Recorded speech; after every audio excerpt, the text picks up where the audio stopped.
فاتحہ. الحمدللہ.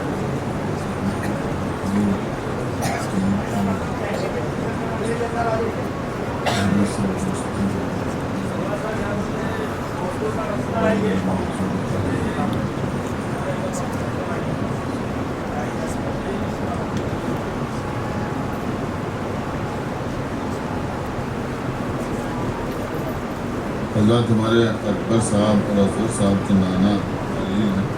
آپ حضرات دعا کریں کہ عالم بطفیل سرکار امام زین العابدین علیہ الصلوۃ والسلام صحت کاملہ عطا فرمائے. اعوذ باللہ السمیع العلی العظیم من الشیطان اللعین الرجیم. بسم اللہ الرحمن الرحیم. الحمد للہ الذی ہدانا لہذا وما كنا لنهتدي لولا أن هدانا الله. لقد جاءت رسل ربنا بالحق. الصلاة والسلام على صاحب الدين والإسلام والحل والحرام والركن والمقام والصلاة والصيام والسجود والقيام والشريعة والأحكام والحجة والبرهان والمحبة والعرفان والحق والبيان والكتاب والقرآن. سيدنا ونبينا وشفيعنا ومولانا ومولى الثقلين جد الحسن والحسين أبي القاسم محمد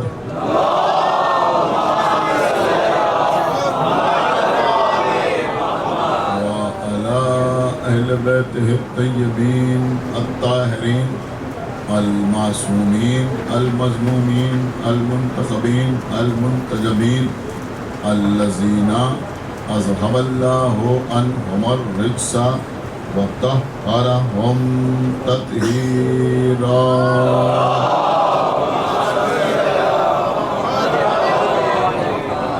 ولعنة الله على أعدائهم وقتلتهم وغاصبي حقوقهم ومنكري فضائلهم ومصائبهم أجمعين من الآن إلى يوم الدين.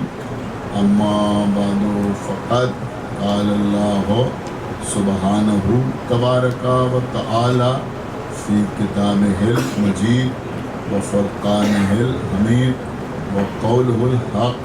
بسم اللہ الرحمن الرحیم.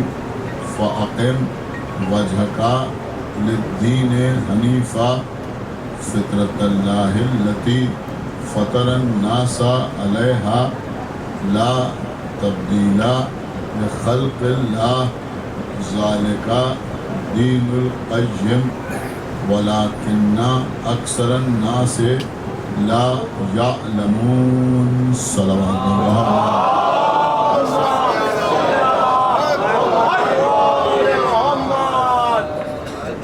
دین اور فطرت انسانی پر مسلسل آپ سے گفتگو کا سلسلہ جاری و ساری. ویسے اس سال ایام اعضاء میں جو مجالس اس فرش اعضاء پر منعقد ہوئی اس سلسلے کے اعتبار سے ابھی آپ نے کامران صاحب سے سماعت فرمایا کہ 39ویں مجلس منعقد ہوئی. لیکن ہم کو اس منبر سے تیسری مرتبہ اس سلسلے میں فضائل و مصائب اہل بیت بیان کرنے کا شرف حاصل ہوا. سورہ روم کی 30ویں آیت ہے جس کو سرنامہ سخن قرار دیا ہے. ارشاد اقدس الہی ہو رہا ہے کہ فاقم وجہ کا للدین حنیفہ. تم فوراً بغیر تاخیر کیے ہوئے، بغیر دیر کیے ہوئے، یعنی بلا فصل باطل سے کتراتے ہوئے دین کی طرف متوجہ ہو جائے۔ فطرت اللہ التی فطر الناس علیہا، اور اللہ کی بنائی ہوئی اس فطرت پر عمل پیرا رہو جس پر اللہ نے تمام انسانوں کو خلق کیا ہے۔ لا تبدیل لخلق اللہ، اللہ کی خلقت میں تبدیلی کی کوئی گنجائش نہیں۔ ذالک دین القیم، یہی دین قیم ہے، یعنی یہی خالص دین ہے۔ ولیکن اکثر الناس لا یعلمون، حالانکہ انسانوں کی اکثریت اس بات کو نہیں جانتی۔ عزیزوں، اس سے پہلے کہ 2 مجالس میں نے آپ کی خدمت میں یہ عرض کیا کہ اگر کوئی اس دین کو سمجھنا چاہتا ہے کہ جو دین فطرت ہے، یا پھر یوں سمجھ لیں کہ پیغمبر کی حدیث ہے کہ ہر بچہ فطرت اسلام پر پیدا ہوتا ہے، تو اس فطرت کو سمجھنے کے لیے سب سے بہتر اور سب سے اچھا اور سب سے مستند اور سب سے معتبر جو وسیلہ ہے اسے ماں کہتے ہیں۔ کل اور پرسوں کے مجلس میں نے اس سلسلے میں بہت سی باتیں آپ حضرات کی خدمت میں عرض کی تھی۔ آج اسی سلسلے کو مجھے آگے بڑھانا ہے، لیکن اس سے پہلے میں یہ بھی آپ کی خدمت میں عرض کروں کہ اللہ نے اسلام کو دین فطرت کہنے سے پہلے دین حنیف کہا۔ اس کا مطلب یہ ہوا کہ جو دین حنیف ہے وہی دین فطرت ہے۔ آج کی مجلس میں تھوڑی سی گفتگو دین حنیف کے سلسلے میں ہو جائے، اگر بات آپ تک پہنچ گئی تو انشاءاللہ آپ محسوس کریں گے، اور محسوس کریں گے تو محسوس بھی ہوں گے، اور انشاءاللہ دعاؤں میں یاد رکھیں گے۔ دیکھیں، میں آغاز گفتگو کر رہا ہوں، چھوٹی سی تمہید آپ ملاحظہ فرمائیں کہ دین حنیف کسے کہتے ہیں، اور حنیف کا مطلب کیا ہوتا ہے، حنیف کا مقصد کیا ہوتا ہے، حنیف کا مفہوم کیا ہوتا ہے۔ بہت غور سے سنیں، پڑھے لکھے حضرات بھی تشریف فرما ہے۔ دیکھیں قبلہ، اللہ نے دنیا میں 1,24,000 پیغمبروں کو بھیجا۔ اللہ نے انبیاء میں بعض کو بعض پر فضیلت دی۔ قرآن مجید میں یہ بات باقاعدہ اللہ نے بیان کی کہ ہم نے رسولوں میں بعض کو بعض پر فضیلت دی۔ دنیا میں جتنے مذاہب کے ماننے والے ہیں ان میں 3 گروہ ایسے ہیں کہ جن کا دعویٰ ہے کہ وہ آسمانی مذہب کو مانتے ہیں۔ یہ بات آپ سمجھ رہے ہیں؟ ان کا دعویٰ ہے کہ وہ آسمانی مذہب کو مانتے ہیں۔ تو یہ آسمانی مذاہب کو ماننے والے کون کون لوگ ہیں؟ کہ ایک تو مسلمان ہیں، دوسرے یہودی ہیں، تیسرے نصارہ ہیں، یعنی یہودی ہیں، نصرانی ہیں اور مسلمان۔ یہ 3 وہ گروہ ہیں کہ جو آسمانی مذاہب کے ماننے والے کہلاتے ہیں۔ میرے خیال میں پڑھے لکھے حضرات جانتے ہیں کہ بہت سے مسائل ایسے ہیں ہمارے یہاں جو دیگر لوگوں کے لیے اور ہوتے ہیں، لیکن صاحبان کتاب کے لیے یعنی آسمانی مذاہب کے ماننے والوں کے لیے اور ہوتے ہیں۔ اب آپ غور فرمائیں کہ جتنے بھی آسمانی مذاہب کے ماننے والے افراد ہیں، حالانکہ جیسا کہ میں پہلے بھی آپ کی خدمت میں عرض کر چکا ہوں کہ اللہ نے 1.25 لاکھ انبیاء میں سب سے بہتر اور سب کا سردار سید الانبیاء و خاتم النبیین، ہمارے اور آپ کے رسول پیغمبر اسلام حضرت احمد مصطفیٰ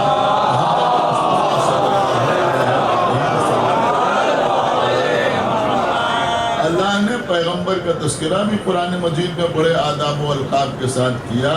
وہ ساری باتیں اپنی جگہ پر ہیں، لیکن میں آپ کی خدمت میں یہ عرض کروں گا کہ ان 3 گروہوں میں کہ جو آسمانی مذاہب کے ماننے والے ہیں، پیغمبر کو صرف ایک گروہ مانتا ہے۔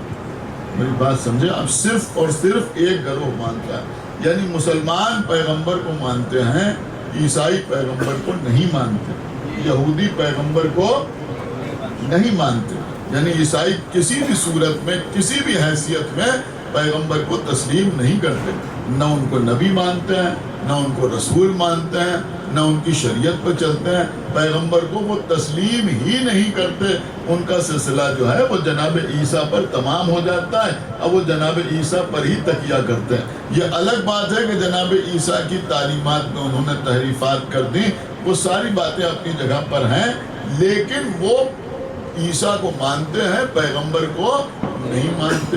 اب تھوڑا سا آگے بڑھیے، جناب عیسیٰ وہ ہیں کہ جن کو دو گروہ تسلیم کرتے ہیں، مسلمان بھی مانتے ہیں اور عیسائی بھی مانتے ہیں۔ عیسائی تو پہچانے ہی ان کے نام سے جاتے ہیں، وہ جناب عیسیٰ کو اللہ کا بیٹا کہتے ہیں، بندہ تسلیم نہیں کرتے، اور ان کا یہ کہنا ہے کہ جناب عیسیٰ اللہ کے بیٹے تھے۔ اگر آپ دادی دینا چاہیں تو ایک جملہ کہوں کہ شاید عیسائی بھی یہ سمجھتے ہیں کہ بندے سے زیادہ گھر والا ہوتا ہے، لہذا وہ یہ سمجھتے ہیں کہ اگر جناب عیسیٰ کو اللہ کا بیٹا کہا جائے گا تو ان کا مرتبہ زیادہ سمجھ میں آئے گا، لہذا وہ جناب عیسیٰ کو اللہ کا بیٹا کہتے ہیں۔ حالانکہ جناب عیسیٰ نے زندگی میں کبھی نہیں کہا کہ میں اللہ کا بیٹا ہوں، آغوش مادر میں بولے جس وقت بولنا ہی معجزہ تھا، لیکن یہی کہا کہ انی عبداللہ، میں اللہ کا بندہ ہوں، یہ نہیں کہا کہ انی ابن اللہ، میں اللہ کا بیٹا ہوں۔ لیکن عیسائی یہ کہتے ہیں کہ جناب عیسیٰ اللہ کے بیٹے تھے۔ چلیے وہ جناب عیسیٰ کو جیسے بھی مانے، لیکن میں آپ سے پوچھتا ہوں کہ آپ جناب عیسیٰ کو مانتے ہیں یا نہیں مانتے؟ کہ بھائی مانتے ہیں، خوب مانتے ہیں۔ ابھی ہمارے مہدی بابا اشعار میں ان کا ذکر کر رہے تھے، تو جناب عیسیٰ کو ہم مانتے ہیں۔ کیا مانتے ہیں؟ کہ عیسیٰ کو نبی مانتے ہیں۔ کیا مانتے ہیں؟ کہ عیسیٰ کو مسیحا مانتے ہیں۔ کیا مانتے ہیں؟ کہ جناب عیسیٰ کو کلمۃ اللہ مانتے ہیں۔ کیا مانتے ہیں؟ کہ جناب عیسیٰ کو روح اللہ مانتے ہیں۔ یہ سب عیسیٰ کو مانتے ہیں یا نہیں مانتے؟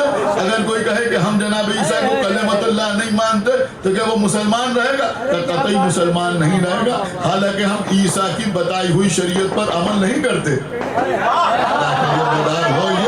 لیکن نہ تو عیسیٰ کی نبوت سے انکار کرتے ہیں، نہ عیسیٰ کی رسالت سے انکار کرتے ہیں۔ ہم مانتے ہیں کہ جناب عیسیٰ اللہ کے نبی تھے، ہم مانتے ہیں کہ عیسیٰ بغیر باپ کے پیدا ہوئے۔ کل میرے خیال میں مجلس کا آغاز ہی میں نے یہیں سے کیا تھا کہ بھائی ہم جناب عیسیٰ کو اللہ کا نبی مانتے ہیں، اور اتنا زیادہ ان کے احترام کے قائل ہیں کہ ہمارے علماء کا خیال ہی یہی ہے، جیسا کل میں آپ کی خدمت میں عرض کر رہا تھا کہ روز قیامت جو ہر ایک کو اس کی ماں کے نام سے پکارا جائے گا تو یہ صرف جناب عیسیٰ کے احترام میں۔ صلوات محمد محمد وآلہ محمد۔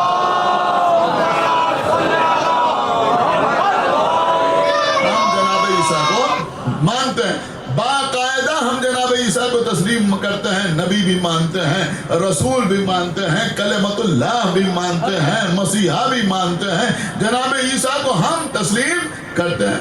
اب تھوڑا سا آگے بڑھیے، جناب عیسیٰ کو مسلمان مانتے ہیں، جناب عیسیٰ کو عیسائی مانتے ہیں، لیکن یہودی جناب عیسیٰ کو نہیں مانتے۔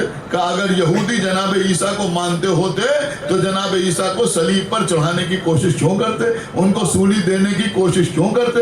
تو یہودی جناب عیسیٰ کو تسلیم نہیں کرتے۔ تو یہ جو تین گروہ ہیں، ان میں میری بات آپ تک پہنچ رہی ہے نہیں؟ ان تین میں پیغمبر حالانکہ سب سے افضل ہے، لیکن ایک ہی گروہ پیغمبر کو مانتا ہے۔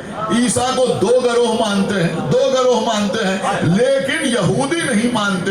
لیکن جناب ابراہیم،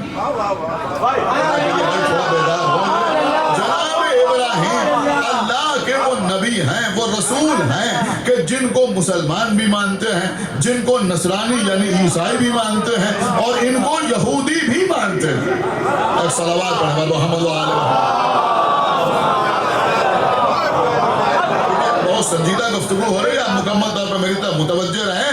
تو جناب ابراہیم کو کون کون مانتا ہے؟ کہ جناب ابراہیم کو یہودی بھی مانتے ہیں، جناب ابراہیم کو عیسائی بھی مانتے ہیں، اور جناب ابراہیم کو مسلمان بھی مانتے ہیں۔ تینوں ابراہیم کو مانتے ہیں۔ اب عزیزوں ذرا آپ قرآن پڑھیے تو بات آپ کی سمجھ میں آئے۔ قرآن مجید میں سورہ آل عمران میں خداوند عالم 67ویں آیت میں تذکرہ فرما رہا ہے کہ یہودی یہ کہتے ہیں کہ ابراہیم یہودی تھے، نصرانی یہ کہتے ہیں کہ ابراہیم نصرانی تھے۔ اب ظاہر سی بات ہے کہ بڑی شخصیت ہے نا تو ہر ایک اپنانے کی کوشش کرتا ہے. یہودی کہتے ہیں وہ یہودی تھے, نصرانی کہتے ہیں وہ نصرانی تھے. غور کیا آپ نے, اللہ بیان کر رہا ہے کہ یہودی کہتے ہیں کہ ابراہیم یہودی تھے, نصرانی کہتے ہیں کہ ابراہیم نصرانی تھے. اب اللہ کیا کہہ رہا ہے؟ اللہ کہہ رہا ہے حالانکہ ابراہیم نہ یہودی تھے نہ تو یہودی تھے. دیکھیں یہ آج کے زمانے میں بتانا ضروری ہے, اس لیے کہ آج کل میڈیا میں یہ بتایا جا رہا ہے کہ صاحب اسلام جو 1400 سال پرانا مذہب ہے, یہ 1400 سال پرانا مذہب نہیں ہے. میری بات سمجھئے, 1400 سال پرانی شریعت ہے. صلوات پڑھا محمد و آل محمد.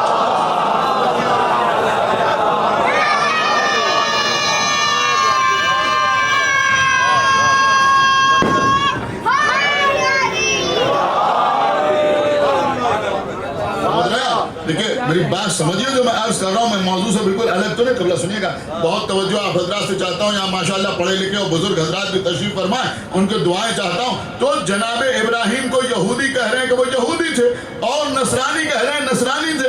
اللہ سورہ آل عمران میں کہہ رہا ہے کہ لیکن ابراہیم نہ یہودی تھے نہ نصرانی تھے. پھر کیا تھے؟ وَلَكِنْ كَانَ حَنِيفًا مُسْلِمًا. اللہ کہہ رہا ہے کہ ابراہیم حنیف مسلم تھے. کیا تھے ابراہیم؟ دیکھیں آپ کہیں آپ پہنچے یا نہیں پہنچے, میں عرض کر رہا تھا دین حنیف, جو دین حنیف ہے وہی دین فطرت ہے. تو ابراہیم کیا تھے؟ کہ ابراہیم حنیف مسلم تھے. کیا تھے؟ حنیف مسلم تھے. یہ حنیف کا لفظ جناب ابراہیم کے ساتھ قرآن میں آپ کو اکثر مقامات پر نظر آتا ہے. اِنَّ ابراہیم کانا امتن قانتن للہ حنیفہ. خدا کے لیے بیدار ہوئیے. اللہ کہہ رہا ہے کہ ابراہیم اپنے آپ میں ایک امت تھے. صلوات پڑھیں محمد و آل محمد. دیکھیں ابھی انشاءاللہ عرض کروں گا تو شاید کوئی خاموش نہیں رہے گا. اور اللہ کہہ رہا ہے وہ اللہ کے لیے حنیف تھے. تو پھر یہ حنیف کا مطلب کیا ہوا؟ پروردگار خالی یہ کہہ دیتا ہے کہ مسلم تھے, لیکن اللہ کہہ رہا مسلم نہیں. سمجھدار لوگ بیٹھے, اللہ کہہ رہا حنیفاً مسلماً, وہ حنیف مسلم تھے. اب حنیف کا مطلب کیا ہوتا ہے ذرا تفاسیر میں پڑھیے, اور میں آپ سے کہہ رہا ہوں اپنی تفسیروں میں نہ پڑھیے, ان کی تفسیروں میں پڑھیے. آج کل تو گوگل آپ کے پاس ہے, کسی لائبریری میں جانے کی ضرورت بھی نہیں ہے. اس کی تفسیر جہاں چاہے دیکھ لیجئے کہ یہ ابراہیم کو حنیف مسلم کیوں کہا گیا. حنیف کا مطلب کیا ہے؟ سب نے لکھا کہ یہ حنیف کا لفظ اس لیے استعمال کیا گیا کہ ابراہیم کے دور میں ساری امت, سارا سماج, سارے افراد, ساری سوسائٹی بت پرستی کرتی تھی, لیکن ابراہیم نے اس بت پرستی سے اجتناب کیا. سنایا, ابراہیم نے اس سے انحراف کیا. اس انحراف کی وجہ سے, اس اجتناب کی وجہ سے بت پرستوں نے ابراہیم کو حنیف کہا. خدا کے لیے بیدار ہوئیے. بت پرستوں نے ابراہیم کو حنیف کہا. مطلب ان کا کیا تھا؟ ان کا مطلب یہ تھا کہ جن کی پوجا ہم کرتے ہیں, جن کی عبادت ہم کرتے ہیں, یہ ان سے اجتناب کرتے ہیں, یہ ان سے انحراف کرتے ہیں, لہذا یہ حنیف ہیں. اب سمجھ میں آیا کہ ابراہیم کو مسلم تو اللہ نے کہا, لیکن حنیف سب سے پہلے بت پرستوں نے کہا. کس لیے کہا؟ کہ یہ ہمارے اصنام سے اجتناب کرتے ہیں, لیکن ابراہیم چڑھے نہیں, برا نہیں مانا, بلکہ ابراہیم نے بھی اس لفظ کو قبول کیا, اور اللہ نے بھی اس لفظ کو پسند کیا کہ ٹھیک ہے ہم بھی کہیں گے کہ حنیفاً مسلماً. ابراہیم حنیف مسلم تھے. اب دیکھتا ہوں کون سمجھدار خاموش رہتا ہے کہ جس طرح سے ابراہیم کے دور کے بت پرستوں نے ابراہیم کو حنیف کہا, بالکل اسی طرح سے اہل ثقیفہ نے ہمیں رافضی کہا.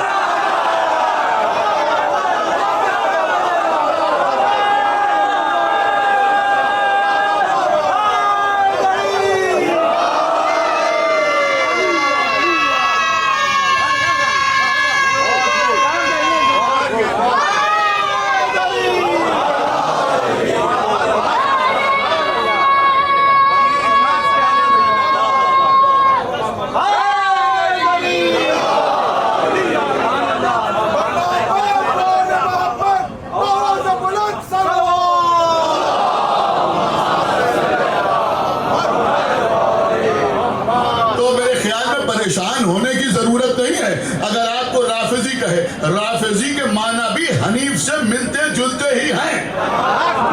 اس کا مطلب ہے انحراف کرنے والا. رافضی کا مطلب ہے چھوڑ دینے والا. وہ یہ کہہ رہے تھے کہ یہ بتوں سے الگ رہنے والے ہیں. کیا سن رہے ہیں آپ؟ ہمارے اوپر یہ الزام ہے کہ انہوں نے انہیں چھوڑ دیا, انہوں نے انہیں چھوڑ دیا. تو خدا کے لیے کوئی رافضی کہے تو پریشان نہ ہوئیے گا, ویسے ہی قبول کیجئے گا جیسے ابراہیم نے قبول کیا. اور عزیزو اتفاق تو یہ ہے کہ انہیں حنیف کہا گیا, ہمیں رافضی کہا گیا. اللہ نے انہیں بھی شیعہ کہا, ہمیں بھی.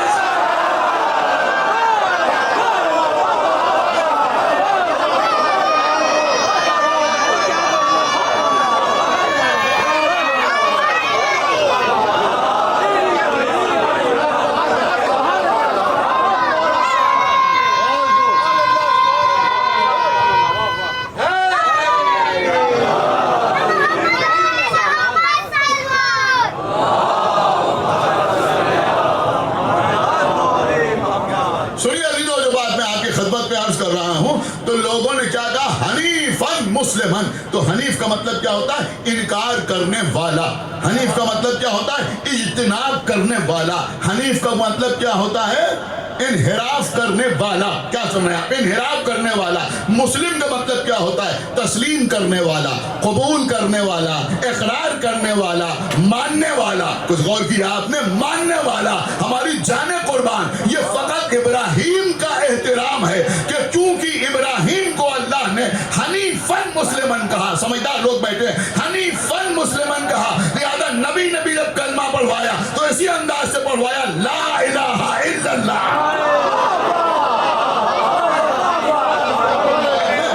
صلوات علی محمد و آل محمد.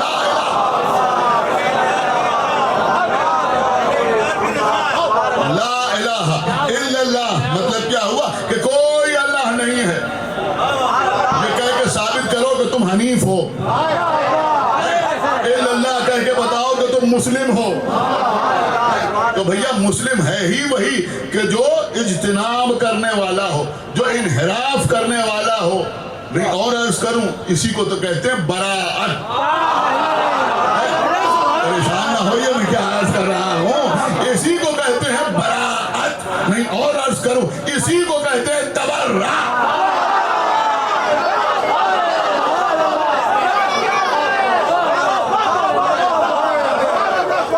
صلوات پڑھے بر محمد و آل محمد.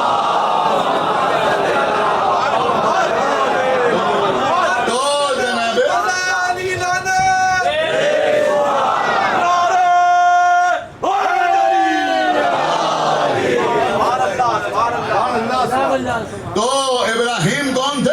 کہ ابراہیم تھے حنیفاً مسلمن. تو اللہ نے صاف صاف کہہ دیا کہ یہ حنیف مسلم ہے.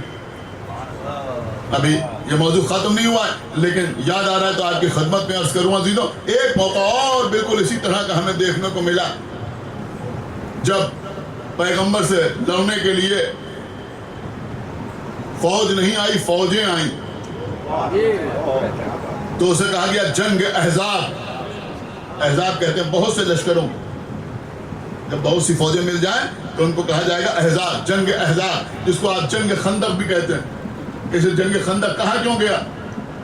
کہا اس لیے کہ پیغمبر نے اپنے اصحاب کے سامنے کہا کہ ادھر سپاہیوں کی تعداد بہت زیادہ ہے, ہم کیا کریں, ہمارے سپاہیوں کی تعداد کم ہے. تو سلمان نے مشورہ دیا.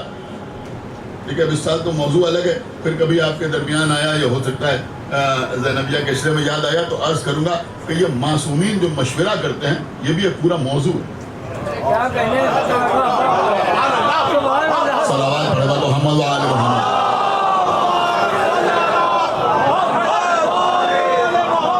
آپ مجھے بتائیے معصوم کو مشورہ کرنے کی ضرورت ہی کیا ہے؟ وہ تو خود ہی سب کچھ جانتا ہے. لیکن رسول اللہ مشورہ کر رہے ہیں. کیا مشورہ کر رہے ہیں؟ بتاؤ کیا کیا جائے؟ جناب سلمان فارسی نے مشورہ دیا. ہمارے یہاں ایسا ہوتا ہے, فارس میں کیا ہوتا ہے کہ ہمارے یہاں یہ ہوتا ہے کہ خندق کھود دی جاتی ہے, اس میں آگ روشن کی جاتی ہے. اب وہ خندق جو ہے وہ ہمارے کم لشکر کی کمی کو پورا کر دیتی ہے. جو قلت ہوتی ہے لشکر کی, اس کی کمی کو پورا کر دیتی ہے. پیغمبر نے اس مشورے کو قبول کیا اور خندق کھدوائی. کوئی اللہ کے رسول سے کہے آج کے زمانے میں تو بڑے بڑے عقلمند پیدا ہو گئے ہیں، یہ سلمان جو مشورہ دے رہے ہیں یہ فارس کی بات ہے، اس وقت فارس میں سب کے سب آتش پرست تھے۔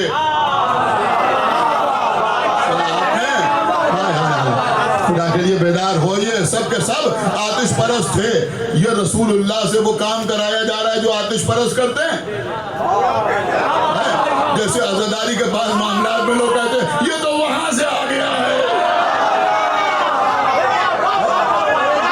صلوات محمد وآلہ محمد۔ قبول کیا یا نہیں قبول کیا؟ اور بھی مثالیں ہمارے پاس ہیں، انشاءاللہ پھر کبھی۔ تو خندق کھودنے لگی۔ اب جب لوگ خندق کھود رہے تھے تو بوڑھے سلمان یہ بھی خندق کھود رہے ہیں اور لوگ بھی خندق کھود رہے ہیں۔ رمضان کا مہینہ ہے، حالت صوم میں، روزے کے عالم میں خندق کھودی جا رہی ہے۔ لیکن یہاں کچھ بتانا بھی مقصود تھا۔ آج کل کچھ لوگ ایسے بھی ملتے ہو کہتے ہیں کیا کریں، دن بھر کام دھام میں رہتے ہیں لہذا روزہ نہیں رکھ پاتے۔ خالی بیکاروں پر روزہ واجب نہیں ہوتا۔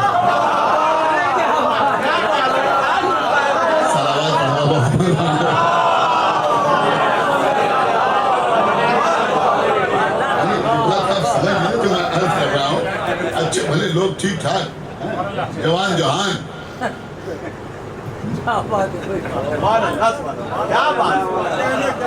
ہر چیز جو ہے وہ عمر کے اعتبار سے اچھی لگتی ہے۔ جوان جہان اور اس کا کیا کریں، دن بھر ہم کو جانا پڑتا ہے، بائک چلانا پڑتی ہے، دھوپ میں جانا پڑتا ہے یہاں وہاں، لہٰذا ہم روزہ نہیں رکھتے۔ بھیا روزہ جو واجب کیا گیا ہے تو ہر ایک کو واجب کیا گیا ہے، جس کو کوئی کام نہ ہو وہی خالی روزہ رکھے۔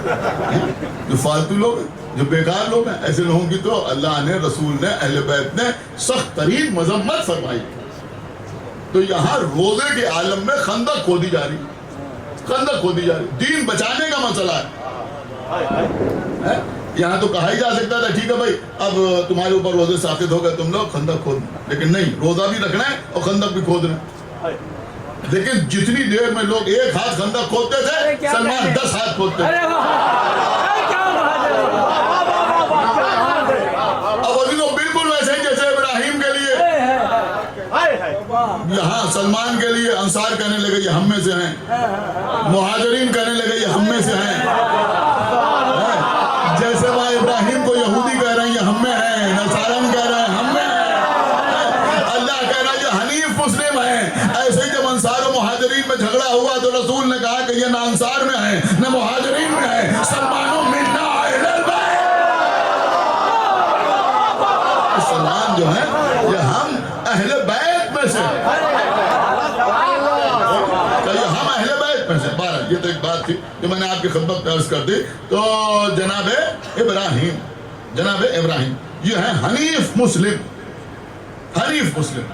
آپ روایات پڑھیے، پیغمبر کے زمانے میں کچھ لوگ وہ تھے جو یہودی کہلاتے تھے، کچھ لوگ وہ تھے کہ جو نصرانی کہلاتے تھے، اور کچھ لوگ وہ تھے کہ جو دین حنیف پر عمل کرتے تھے۔ اب کوئی ہمیں بتائے کہ وہ دین حنیف پر عمل کرنے والے کون تھے؟ ظاہر سی بات ہے کہ دین حنیف پر عمل کرنے والے وہی تھے کہ جو بت پرستی سے اجتناب کرتے تھے۔ سنا آپ نے، جو بت پرستی سے اجتناب کرتے تھے۔ میں اکثر ایک جملہ کہا کرتا ہوں، غالباً گوہنڈی کی مجالس میں ہی میں نے عرض کیا تھا، اس وقت آپ کی خدمت میں عرض کرتا ہوں کہ بھائی خانہ کعبہ کے سلسلے میں لوگ بیان کرتے ہیں کہ ہر قبیلے کا بت خانہ کعبہ میں رکھا تھا۔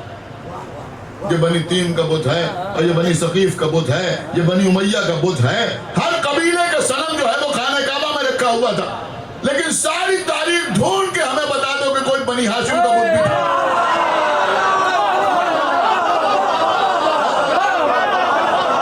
کوئی صنم بنی ہاشم کا بھی وہاں رکھا ہوا ہو، کہ بنی ہاشم کا صنم وہاں نہیں ملتا۔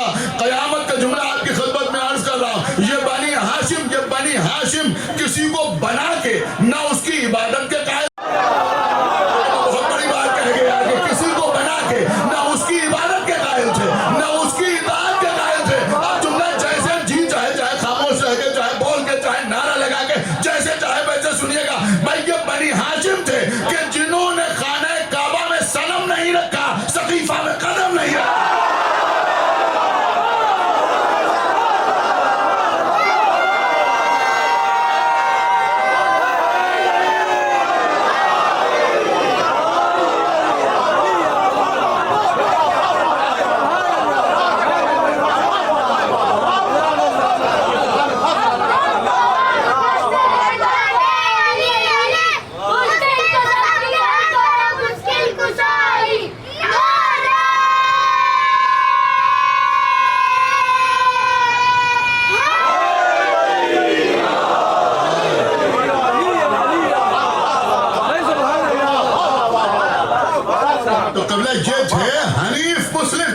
حنیف مسلم. دیکھیں عزیزو سارے مسلمان یہ بیان کرتے ہیں کہ پیغمبر اسلام غار حرا میں تھے اور اس غار میں پیغمبر پر وحی نازل ہوئی. آپ کسی سے صرف اتنا پوچھئے کہ یہ پیغمبر غار حرا میں کیا کرنے گئے؟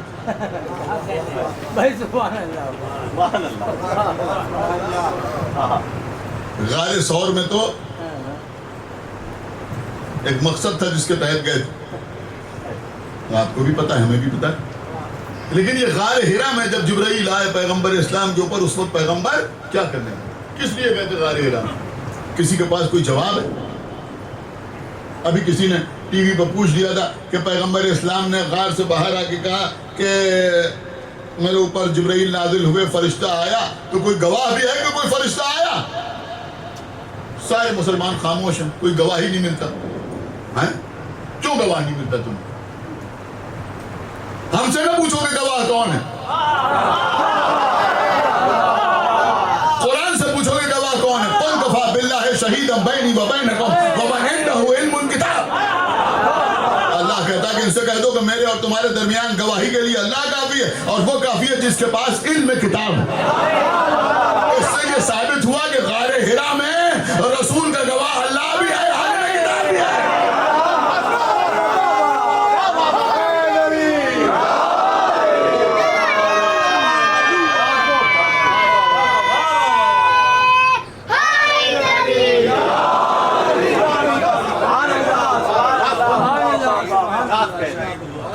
بات یہ ہے کہ کیونکہ بنی ہاشم دین حنیف کے ماننے والے تھے, لہذا دین حنیف میں لوگ غار میں جا کے اعتکاف کیا کرتے تھے. لیکن اس کے علاوہ کسی کے پاس کوئی جواب نہیں. پیغمبر بھی جو غار حرا میں جاتے تھے وہ دین حنیف کے اعتبار سے اعتکاف کرنے کے لیے جاتے تھے, عبادت کرنے کے لیے جاتے تھے. مولا علی ساتھ ساتھ جاتے تھے. اور نہیں کیا آپ نے, مولا علی ساتھ ساتھ جاتے تھے. ارے بھیا جہاں کوئی صحابی رونے لگے اس غار کا یاد رہتا ہے.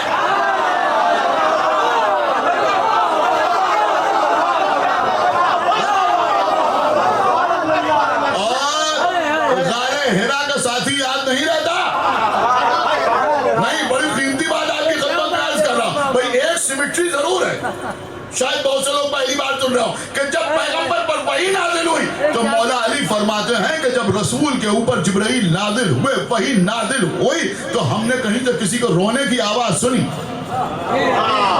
ہم نے پوچھا اللہ کے رسول یہ رو کون رہا ہے؟ کہ یہ شیطان ہے جو رو رہا ہے.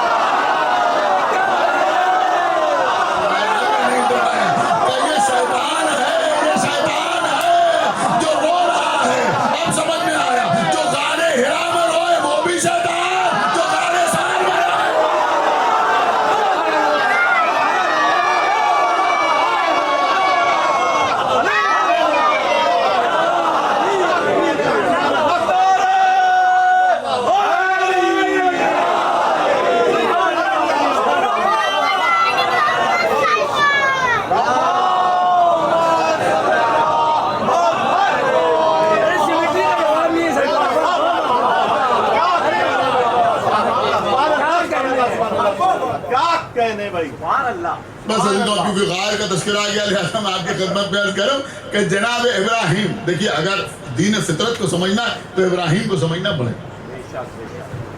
جناب ابراہیم کو سمجھنا پڑے گا. جناب ابراہیم پیدا ہوئے, میں نے شاید پرسوں کی مجلس میں عرض کیا تھا کہ موسیٰ کی ولادت کے بعد موسیٰ کی ماں کو یہ فکر لاحق ہوئی کہ فرعون کے سپاہی آئیں گے اور موسیٰ کو قتل کر دیں گے. یہی مسئلہ ابراہیم کے ساتھ بھی ہوا. ان کو خطرہ یہ ہوا کہ نمرود کے سپاہی آئیں گے اور ابراہیم کو قتل کر دیں گے. وہی مسئلہ وہاں بھی ہو رہا تھا. تو انہوں نے کیا کیا, انہوں نے ابراہیم کو ایک غار میں چھپا دیا, سب جانتے ہیں, اور اس کے اوپر ایک پتھر رکھ دیا. ابراہیم ایک عرصے تک اس غار میں رہے. خدا کے لیے بھائی بیدار ہو جائیے. ماں جاتی تھی خالی ابراہیم کو کھانا کھلانے کے لیے. اب ابراہیم نے دنیا ہی نہیں دیکھی, صرف ماں کو دیکھا.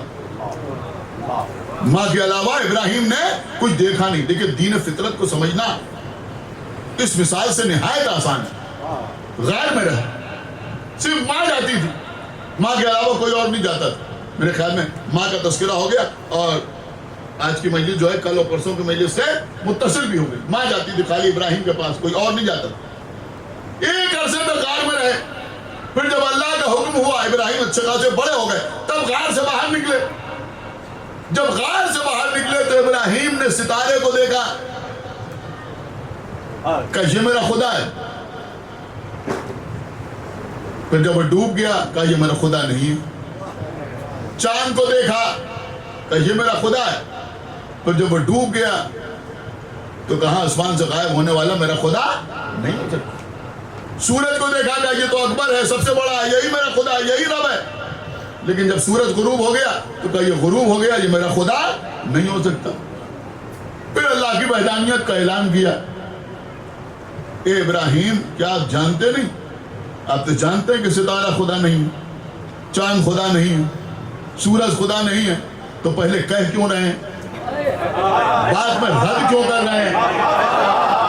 آج کچھ احمد کہتے ہیں صاحب مناظرے کا مطلب تو یہ ہے کہ کوئی مخالف ہو تو اس کے سامنے بیان کیا جائے. یہ اکیلے مناظرہ کیا ہے, ابراہیم سے پوچھو اکیلے مناظرہ.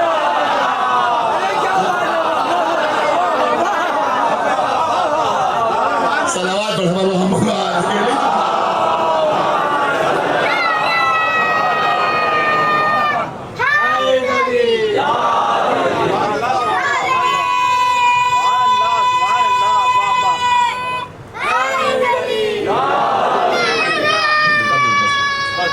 صلوات پڑھو محمد وآلہ.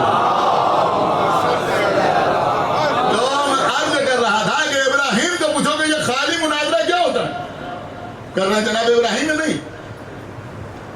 لیکن عزیزوں یہی جو معلوم ہوتا ہے کہ دین فطرت کیا. دیکھیں ابراہیم بتا رہے ہیں کہ انسانی فطرت ہے اپنے رب کو تلاش کرنا. اللہ اکبر, بس یہی تک میں آپ کو لانا چاہتا تھا. یہ جو کہا گیا ہے کہ ہر بچہ فطرت اسلام پہ پیدا ہوتا ہے, اس کا مطلب یہ نہیں ہے کہ ہر بچہ پیدا ہوتا ہی کلمہ پڑھنے لگتا ہے.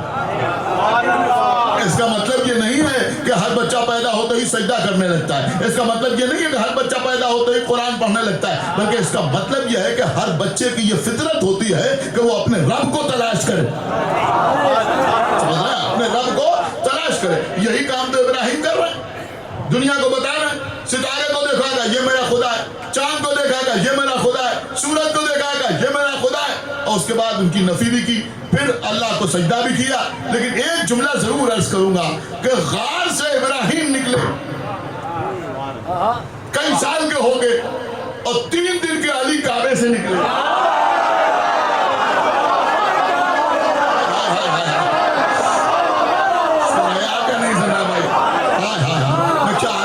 بھائی خدا کے لیے بیدار ہوئیے.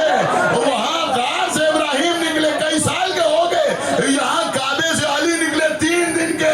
لیکن جب ابراہیم نکلے تو کبھی ستارے کو خدا کہہ رہے ہیں, کبھی چاند کو خدا کہہ رہے ہیں, کبھی سورج کو خدا کہہ رہے ہیں, پھر اللہ کے آگے سجدہ کر رہے ہیں. لیکن 3 دن کے علی نبی سے پوچھ رہے ہیں زبور سناؤ, تورات سناؤ, انجیل سناؤ.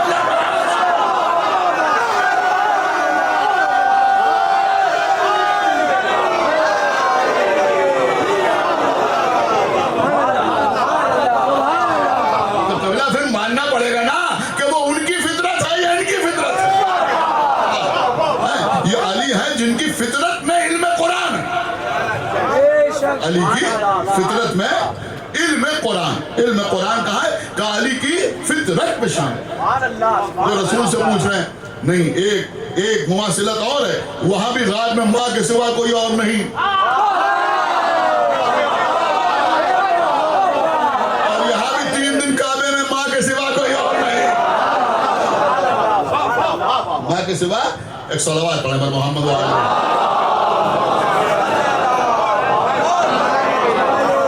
بس عزیزوں بہت دیر میں پڑھ لیا. اب ایک میں نے آپ کو آیت سنائی تھی جناب ابراہیم کے سلسلے کی, تھوڑی سی وضاحت اس کی ہو جائے اور اس کے بعد میں مجلس کو تمام کر دوں. سورہ نحل میں خداوند عالم ارشاد فرما رہا ہے کہ اِنَّا ابراہیمَ کَانَ اُمَّةً قَانِتًا. اللہ کہہ رہا ہے کہ ابراہیم اپنے آپ میں ایک امت تھے, للہ حنیفہ, ایک آدمی کو امت کہا جا رہا ہے، اکیلے ہی تو ہیں، ایک ابراہیم ہے، اور اللہ کیا کہہ رہا ہے کہ یہ اپنے آپ میں یعنی اکیلے ہی امت ہے۔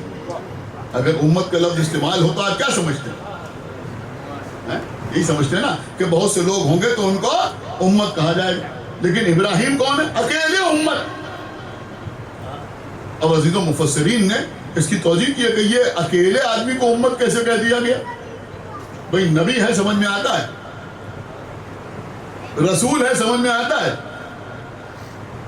خلیل ہے سمجھ میں آتا ہے، عبد ہے سمجھ میں آتا ہے، انسانوں کے امام ہے سمجھ میں آتا ہے، لیکن امت کیسے ہو گئے؟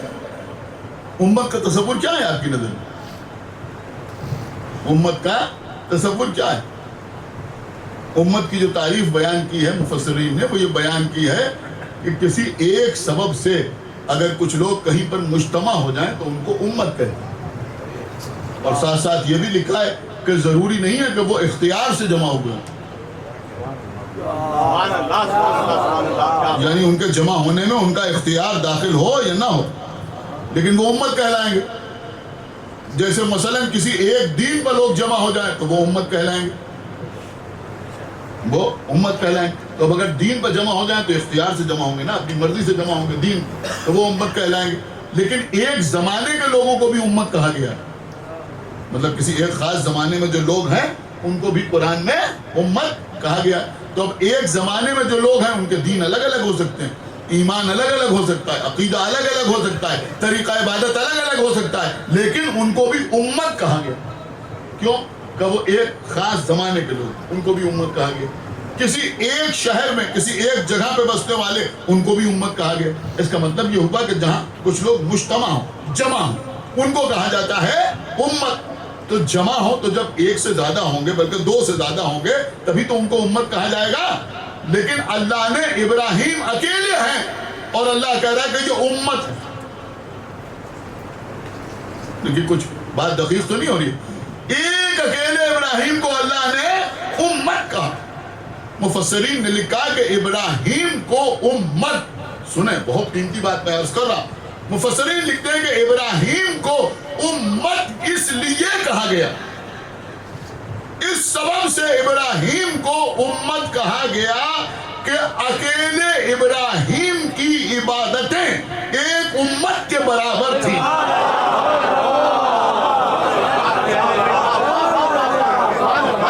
آپ جا کے دیکھیے گا اس کے علاوہ کوئی اور وجہ لکھیے، صلوات پڑھے بر محمد و آل محمد۔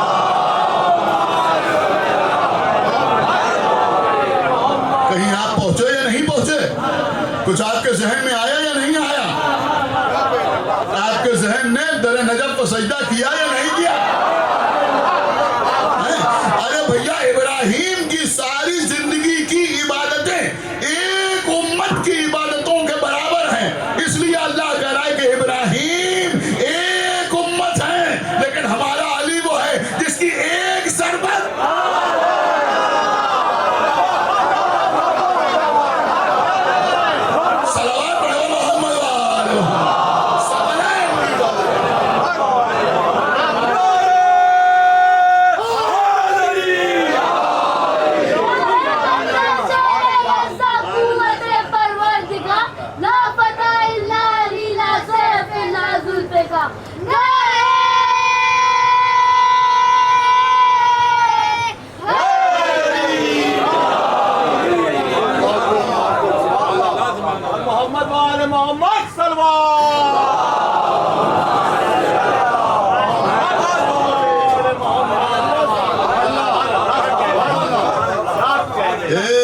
اس لیے کہا جا رہا ہے کہ ان کی عبادتیں امت کے برابر، اور مولا علی کی ایک ضربت،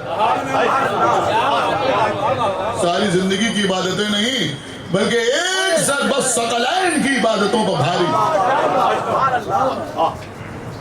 اب عزیزوں چونکہ یہ سلسلہ مجالس جو میں پڑھ رہا ہوں یہ بی بی سکینہ سلام اللہ علیہا سے منسوب ہے، مناسبت ذہن میں رکھتے ہوئے ایک جملہ شہزادی کونین کے سلسلے میں آپ کی خدمت میں عرض کروں، انشاءاللہ آپ محسوس کریں نکتہ تھوڑا سا ادب ضرور، لیکن یہاں بیٹھنے والوں کو بھرپور بھروسہ ہے. ایک ابراہیم کو امت کہا گیا، ایک ابراہیم کو امت کہا گیا. مولا علی کی ایک ضربت ثقلین کی عبادتوں پر بھاری.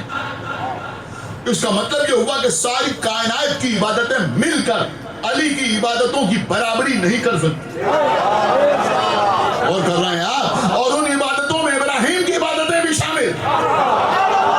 سنا آپ نے یا نہیں سنا؟ ان میں ابراہیم کی عبادتیں بھی شامل. ارے بھیا جب کوئی ایسا ہوتا ہے، جب کوئی ایسا ہوتا ہے کہ ساری کائنات مل کے اس کا مقابلہ نہ کر سکے، تو پھر اس کی کفو بھی وہ بی بنتی ہے جو اکیلی ہوتی ہے. میرا جملہ سن لیجیے اگر آپ تک پہنچ جائے پڑھے لکھے لوگوں تک، کہ پھر وہ بی بھی ایسی ہوتی ہے کہ اکیلی ہوتی ہے مگر اللہ اسے کوثر کہتا ہے.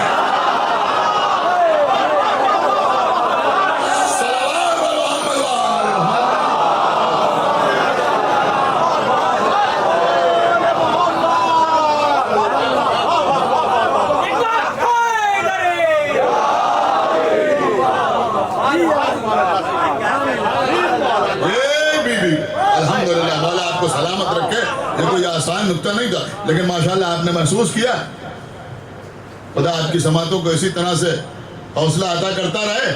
بس میری بات تمام ہو گئی کہ ایک بی بی جسے کوثر کہا گیا. اسی لیے تو بی بی فاطمہ زہرا کی ایک کنیت ہے ام الفضائل. ام الفضائل مطلب کیا ہوا؟ فضائل کا مرکز، فضائل کی اصل، فضائل کی اصل. لیکن عزیزوں، جس طرح سے بی بی ام الفضائل، ایسے ہی زہرا کی بیٹی زینب ام المصاحب. اللہ اکبر. خداوند عالم کروٹ کروٹ جنت عطا کرے، اعلیٰ علیین میں جگہ عنایت فرمائے. علامہ عرفان حیدر عابدی صاحب قبلہ مرحوم مصائب میں ایک جملہ کہا کرتے تھے کہ کائنات میں 3 بیٹیاں ایسی ہیں جن پر مصائب کے پہاڑ توڑ دیے، لیکن کوئی یہ نہ بتا سکا کہ ان بیٹیوں کی خطا کیا تھی. ایک رسول کی بیٹی زہرا، دوسرے علی کی بیٹی زینب،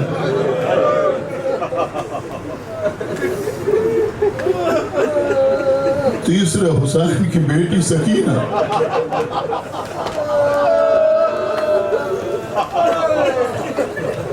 کون سا ایسا ظلم تھا جو ان بیویوں پر نہ ہوا؟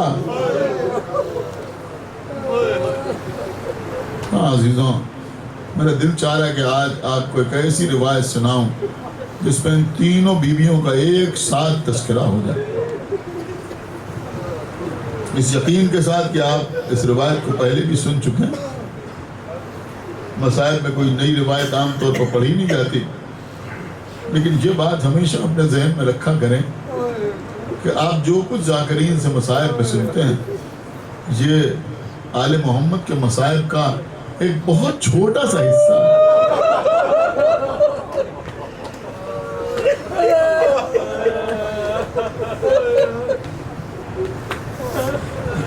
فرماتی ہیں کہ پچھتائے گا وہ ظلم کے جو ہم پر نہیں ہے، پچھتائے گا وہ ظلم جو ہم پر نہیں ہوا. کون سی ایسی مصیبت تھی جو آل محمد پر نہ ڈھائی گئی؟ عزیزوں، کربلا سے لٹا ہوا قافلہ روانہ ہوا، بے کجاوہ نہ تھے، ایسے اونٹ کے جن پر محملیں بھی نہیں تھیں، ان پر بیویوں کو سوار کیا گیا. کسی ناقے پہ ام رباب، کسی ناقے پہ ام کلثوم، کسی ناقے پہ ام لیلا، کسی ناقے پہ ام فروا، کسی ناقے پر بی بی زینب، عزیزوں آپ کو معلوم ہے کربلا سے شام تک سب سے زیادہ مظالم بی بی سکینہ بٹھائے گئے. یہ جو آپ الگ الگ ذاکرین سے الگ الگ روایتیں سنتے ہیں، کبھی خاردار راہوں پر حسین کی یتیم بچی کو پیدل چلایا گیا، بی بی کے پیر زخمی ہوتے رہے. کبھی کسی بازار میں بی بی کو شہزادی زینب کے ساتھ ناقے پر بٹھا دیا گیا. بہت طویل راستہ تھا. کبھی بی بی کو اونٹ کی پیٹھ پر سینے کے بل لٹا کر رسی کے ساتھ باندھ دیا. جب ناقہ چلتا تھا تو بی بی کا سینہ زخمی ہوتا تھا، ناقے کی پشت سرخ ہو گئی. اللہ اکبر. عزیزوں، ایک اندھیری رات تھی، آسمان پر چاند بھی نہ تھا، مکمل تاریکی اندھیرا. اس رات میں ان لوگوں نے بی بی سکینہ کو ایک ناقے پر تنہا بٹھایا. ایک نکاح شقی القلب شخص ناقے کی مہار پکڑ کے چلا. اب جو اندھیرے میں ناقہ چلا، جن کے بچے ہیں، جن کی بچیاں ہیں، وہ ان کو ذہن میں رکھ کے سنیں تو کم سے بچی نے فریاد کرنا شروع کی، بابا میں اکیلے ہوں، چچا عباس میں تنہا ہوں. اس ملعون نے کہا کہ بی بی بلند آواز سے نہ رو، ہمارے راستہ چلنے میں خلل پیدا ہوتا ہے. بی بی نے فرمایا کہ پہلے تو میرے چچا کو قتل کر دیا، پہلے تو میرے بابا کو مار ڈالا، پہلے تو میرے بھیا کے سینے میں برچھی لگا دی، اب رونے سے بھی منع کرتا ہے. عزیزوں، اس ملعون کو، ولد الحرام کو غصہ آیا، یہ آگے بڑھا، اس نے اپنا ظالم ہاتھ آگے بڑھایا. بس عزیزوں، اس ملعون نے وہ ظلم کیا کہ بچی زمین پر گر کے بے ہوش ہو گئی. قافلے کو روکا نہیں گیا، قافلہ آگے بڑھ گیا. عزیزوں، کچھ دیر کے بعد جب بی بی سکینہ کو ہوش آیا تو داہنی جانب دیکھا کوئی نہیں، بائیں جانب دیکھا کوئی نہیں. نہ وہ قافلہ ہے، نہ وہ ناقہ ہے، نہ وہ ناقے کی مہار پکڑنے والا ہے، نہ دونوں کے نیزہ پہ بابا کا سر ہے، نہ ناقوں پہ بیویاں ہیں. اب بچی نے گھبرا کے دوڑنا شروع کیا، کبھی داہنی جانب دوڑی، کبھی بائیں جانب دوڑی، کبھی سامنے کبھی پیچھے، پکار رہی ہیں، اے بابا آپ کہاں ہیں، اے پھوپھی زینب آپ کہاں ہیں، میں اکیلی ہوں، سائرہ میں تو تنہا ہوں. کوئی جواب دینے والا نہیں. ایک مرتبہ گھبرا کے بچی فرش خاک پہ بیٹھ گئی، آسمان کی طرف دیکھا، پروردگار تجھے میرے بابا کی محبت کا واسطہ، میرے بابا تک میرا پیغام پہنچا دے، میں اکیلی ہوں، میرے بابا جہاں ہے وہیں ٹھہر جائے. ادھر بی بی سکینہ نے دعا کی، ادھر خولی کے ہاتھ سے وہ نیزہ چھوٹا کہ جس پر امام حسین کا سر نصب تھا. عزیزوں، نیزہ زمین میں نصب ہو گیا. خولی نے لاکھ کوشش کی کہ نیزے کو نکالے، لیکن نیزہ نہ نکلا. کسی نے کہا سر حسین کو اس نیزے پر سے اتار لو، کسی اور نیزے پر نصب کر دو، لیکن وہ لوگ اس ارادے میں بھی کامیاب نہ ہوئے. آخر میں عزیزوں شمر کہتا ابھی میں معلوم کرتا ہوں کہ یہ سر حسین آگے کیوں نہیں بڑھا. اس ملعون نے تازیانہ اٹھایا، لے کے چلا، آپ کے چوتھے امام سید سجاد کے پاس آیا، اس پر تازیانوں کی بارش کی. امام گھبرا کے اپنے بابا کے پاس آئے، اے بابا آپ آگے کیوں نہیں بڑھتے. اللہ اکبر. بی بی زہرا آپ کو اجر عطا کریں ناسموں کا. سر حسین کے لبوں میں جنبش ہوئی، آواز آئی، بیٹا سید سجاد.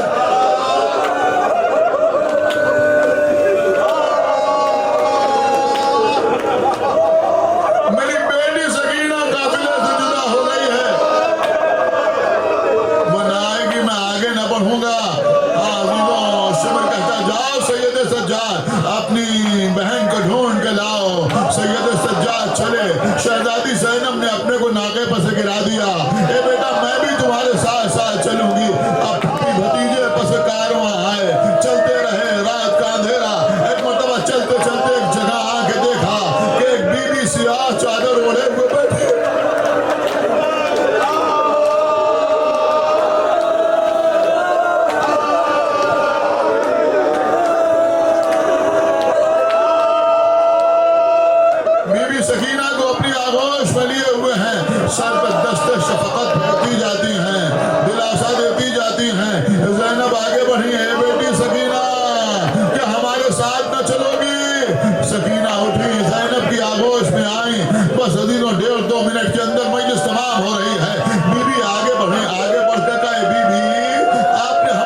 کے سر پہ ہاتھ پھیرنا کوئی احسان کہلاتا ہے؟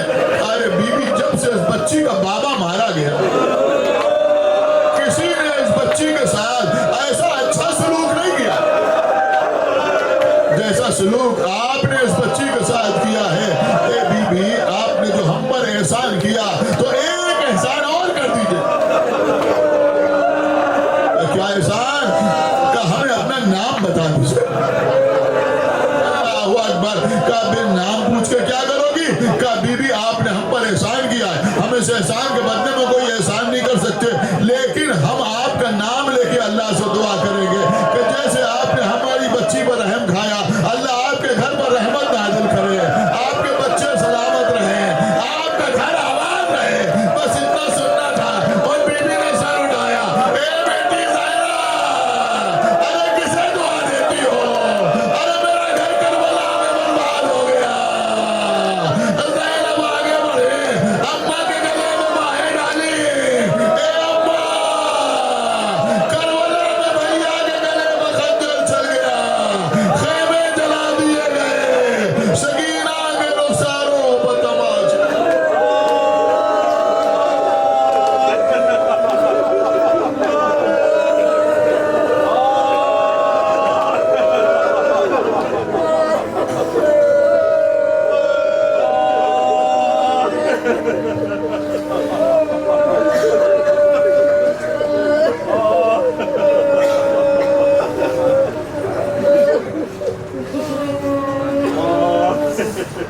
حضرات ایک مرتبہ سورہ حمد اور 3 مرتبہ